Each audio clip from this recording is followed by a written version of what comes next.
So I have to admit that I'm feeling a little bit nervous about being so transparent about money. That's because money is such a loaded conversation, and the way that we spend money is such a personal decision. But we felt like it was important to share this information because we remember way back at the beginning when we were getting ready to enter into this refit adventure, we really were carrying around the question of how much is this really going to cost. And we really appreciated the YouTube channels that were really transparent. So we want to pay that forward to the sailing community.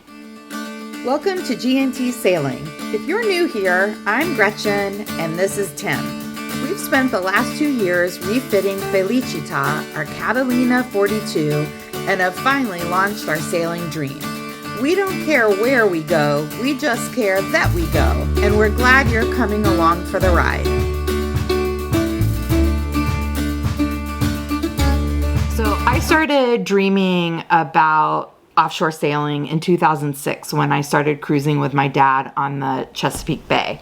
Fast forward 12 years, we really got serious about turning that dream into reality when we bought Felicita in 2018. After we bought the boat, we sailed it for a couple of years, and then in 2020, in September of 2020, we got really serious and started the refit, which took us exactly 2 years. We did our last official refit project in September of 2022. And then we set sail for Mexico on October 31st, 2022, right when Tim retired. We knew what kind of a boat we wanted. We had gone to a boat buying workshop and we knew what kind of sailing we wanted to do. So we had a whole list of things. Either we were going to buy already on the boat or we were going to refit the boat, or the boat was going to be capable to be refit to contain those things, big things like we knew we wanted a cutter. We knew we wanted a hydro vane. Even knowing the things we wanted, there were some big surprises. Part of the reason we bought the boat we bought was because it had so much stuff. It had already had the solar arch and solar panels. It had a water maker. It had a generator, decent sails. It didn't have great sails, but they were good enough to get us started. Yeah, so we were kind of like, this boat's pretty ready to go. Yeah, and then through the process, watching YouTube channels, talking to fellow cruisers, there were some things that we hadn't thought about that we decided we really wanted. Yeah. And then there's a other category, third category of things we didn't know we needed to change or whatever. Or they kind of broke. Yeah, it turns out, the refit. We bought a 15, 16-year-old boat, which is right around the time everything starts needing replacement. So our starting refit budget was about $152,000. And at the end of the day, we blew past $150,000, and the grand total that we spent on our refit, which took 2 years, was $194,320. And how did we come up with the budget? Just based on people we talked to? Researching other channels and sailing blogs that were transparent, asking, and just kind of looking at prices of things that we knew we needed. Yeah. The overall spend falls into 3 different categories. 68% went to equipment and materials. 30% of the budget was spent hiring and paying trades. So that includes diesel mechanics, a marine electrician, riggers, welders, a canvas designer, people like that. And then the third category, which frankly was not something that we factored into the original budget, 2% of the budget went towards paying yard costs. The reason there were yard costs is because we made the decision to put the boat on a mooring ball, which saved us a lot of money because we weren't paying for a slip. But it did mean that anytime we had a big project that was easier to do when we were at a dock, that meant we had to pay for moorage for those small amounts of time. We had to go into a slip or sometimes even into the yard. So we broke the refit down into 8 categories. Those being structural, propulsion, electrics, engine, anchoring, water, safety, and other things that we just didn't have a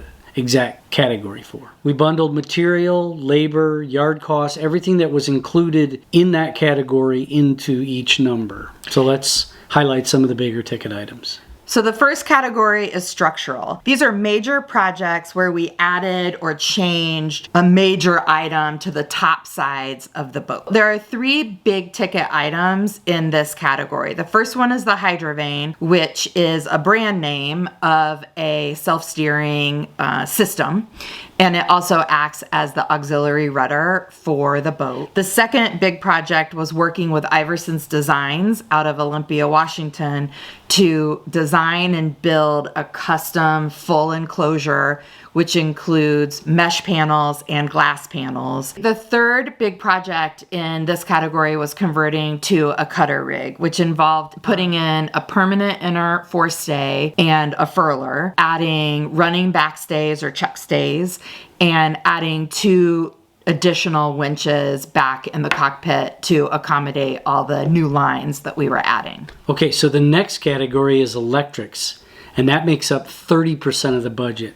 We gave you the number. If you want to do the math, go ahead and do the math. Those big projects, the first one we tackled was converting from AGM to lithium. Early on, we didn't understand much about it. I'm an electrical engineer, but marine electronics and electrics are very different.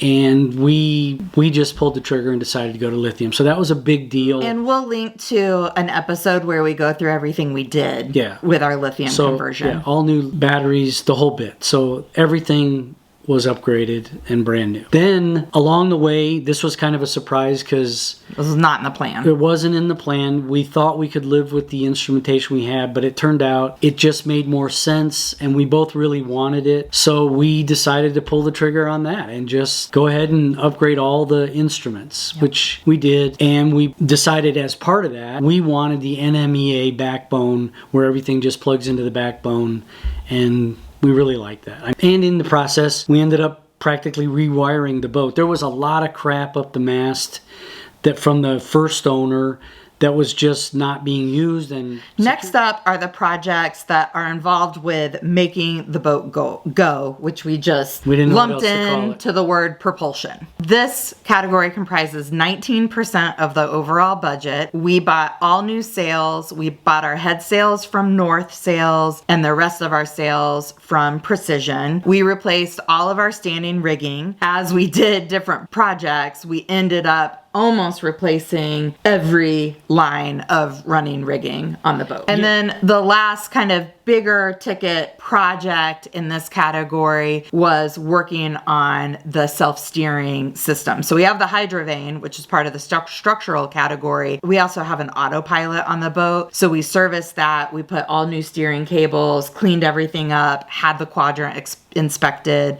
and really made sure that that system was also ready to go. Okay, next biggie is the engine. So we tried to break this down into things that were just on the engine or part of the engine. Some of these things overlap, but this was really only 7% of the budget. Part of the electrics, we decided to upgrade the alternator to a Balmar high capacity output alternator, and to protect it, we put in an external voltage regulator and all that to go with the lithium. So that was part of the engine, and then we put in a serpentine belt, got rid of the small belt. Then we beefed up the shaft coupling. That's a funny story. It actually fell off. We'll link to that video. Yeah, but we ended up getting a really nice beefy shaft coupling. We replaced the cutlass bearing, serviced the prop, replaced all the engine mounts and the hoses. If you watched our last episode, you'll see that we pulled the engine, ended up having to pull the engine to replace the rear seal because it was leaking right before we shoved off in October. So that also fell into this engine category. The next category is anchoring, which makes up 4% of the budget. We chose to upgrade the existing anchor that came with the boat. So we bought a boat with an anchor, but then as we did more research, that was not the anchor we wanted. We upgraded to a 55-pound spade anchor and bought all new chain and rode, 200 feet of each, with a really beautiful splice on that. And just again, if you watched that last episode, weeks before we left, we ended up having to replace our windlass, which was not in the budget and was a pretty big ticket item. So next is water, one of my favorite subjects. Again, as I said earlier, the boat did come with a water maker, which was a big deal. This category comprises 6% of the total budget. And this was one of those unforeseen projects. We thought we got a water maker. Oh, we're like, yeah, This water is cool. maker. We're good to go. But as we started getting into it and commissioning it, absolutely nothing on that water maker worked. The very first thing was the pump itself was seized up. It wasn't used or anything, so we had to have the pump rebuilt. Then we got pump capability, and we found out that the membrane was clogged totally shot. So we had to buy a new membrane, and by then it had a new housing and new fittings and all that. So we ended up doing all that. So we kept piecemealing it together and starting to run it and starting to make it work. You know, the next thing in the chain needed to be fixed. So we finally threw up our hands and said, we can buy a whole new water maker. Yep. In this number, the 6% number, is all that we spent on trying to fix the old one and the cost of the new one and all the install, which comically enough was about the same. And then also in the surprise category, was the hot water heater. When we had the engine out, as you'll see in the last episode, we noticed the water maker was old and rusty and leaking, and corroded. And the only way to change it is to take the engine out. So we had the engine out, and that helped to make the decision on the water maker as well, because the membranes are up in the ceiling. Yep. So it was all out and easy and accessible. So we laid down the money and just did it all. 3 weeks before we left, we spent a bucket load of money that we were not anticipating having. We thought we were done with the refit. Yep. No. No. So we have two more categories. This one is safety. It makes up 6% of the budget. So this is our 4-man Winslow life raft. It's our Iridium Go. It's our personal person overboard beacons that we each have on our harnesses. And it's our EPIRB. Because we're politically correct on this channel, it's no more man overboard. It's person overboard. It is person overboard. Because not just the guys fall off. But it's usually the guys. Am I right? Okay, one more category. All right, the other category, the famous other category. Okay, so the number one topic in this other category is the dinghy. We wanted a nice dinghy. It's your car. Everybody that cruises knows that. It's a super important piece of equipment. On that dinghy, we needed an outboard motor. So we just got an affordable 5-horsepower motor, and it's done very well for us. Next up was the Airhead composting toilet. As we said earlier, that was an unforeseen thing, but again, money well spent. We chose it. We love it, but it was an expense. And then we have a built-in fridge like most boats do when freezer combo. The freezer is tiny, like most of them are. We knew we wanted to fish. We wanted to stay off the grid, if you will, for a while. So we bought a Dometic electric freezer fridge combo thing. And then there was a bunch of random stuff like hardware, spares, latches, jerry can, hatch covers, stuff like that. But that all just fell into this other category, again, only making up 2% of the total budget. And that last group of that sort of random hardware, we didn't have that number in the initial budget. Like, I had no idea what that number was, but there's a lot of little stuff. Like, oh, we need to do this project, we need to buy this tool. Like, we had no idea. I mean, Tim has a lot of tools already, but we had no idea what that number would be. So we are sitting here at our house in Wisconsin, real time. It is actually June of 2023, and we just got home about a week and a half ago after leaving the boat in Mexico after our first season cruising, mostly in the Sea of Cortez and a little bit down the coast of Mexico. As we went through the season, obviously we were reflecting a lot about our refit choices, and I will say there wasn't one time that either one of us really felt like that was kind of a waste of money. Everything we spent money on, significant money on, we feel good about our choices. There were a lot of times where we said, my God, that was money well spent. Yeah, the anchor and the water maker and the hydrovane and the cutter. My God, we used that cutter rig so much.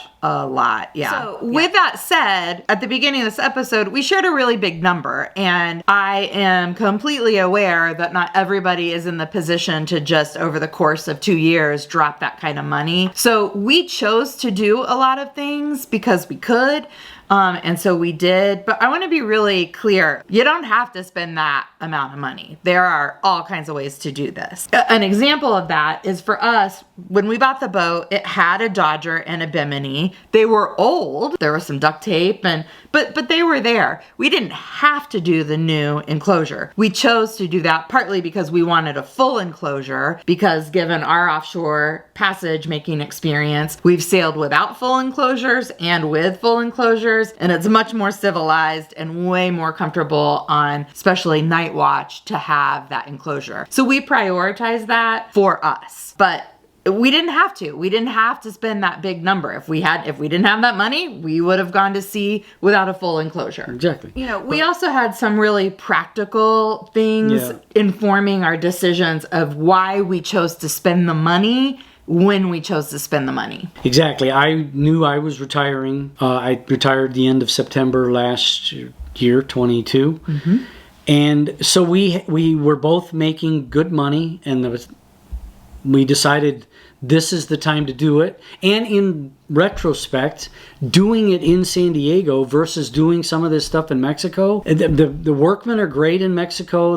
Everybody can do everything. You can find everything like we did in San Diego. But parts. The shipping costs, the customs hassle, getting things across the border, it was just so much better now that we can look back on it, that we did this while we were sitting in San Diego. Yeah. Because we walked to the damn chandlery several times a day to get things and take things back and blah, blah, blah. And a big part of our budget was actually paying people to do things rather than us doing everything ourselves. We understand the DIY thing. I think I'm pretty handy and I can figure stuff out. But I was working and traveling, and I just didn't have time to tear apart boats and do major projects like solar upgrades and hydrovanes and things. But we were very fortunate to find Mike Keller at Makboatworks. He was so generous with his time and his knowledge. He let me hang with him on every project, and he taught me so much about everything we were doing so that I could fix it later when it needed maintenance or fixing. So a lot of our money did go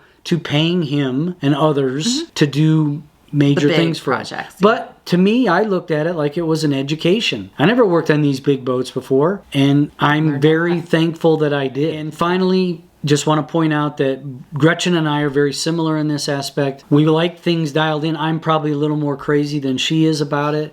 I like things the way I like them, and I like them to be perfect and in working order all the time. So, again, we were fortunate that we had the time and the money to make that all happen, and we wanted to leave the country and start our cruising life knowing that everything was dialed in, and all we had to do was some maintenance things. We did not want to be fixing major things while we're out cruising. We wanted to cruise. Especially in our first few years. Yeah. I mean, there's going to come a time where there are going to be big projects. We're not naive. But getting started, we wanted to start dialed Exactly. in. And on reflection, I'm very glad we did it because we were able to enjoy the cruising part of the cruising life. We weren't doing projects in exotic stuff, locations like everybody says cruising is. So we've given some advice along the way, but let's spend a couple of moments just sharing lessons learned and some advice we'd like to give. Yeah, first and foremost, we mentioned this earlier, don't get wooed or married to a boat because it's got a water maker, it's got a generator, it's got this or it's got that. It's got a big box of extra blocks. Exactly. Don't worry about that. Had we had it to do again, we wouldn't have been so in love with the fact that all this stuff. We ended up with a great boat. I'm not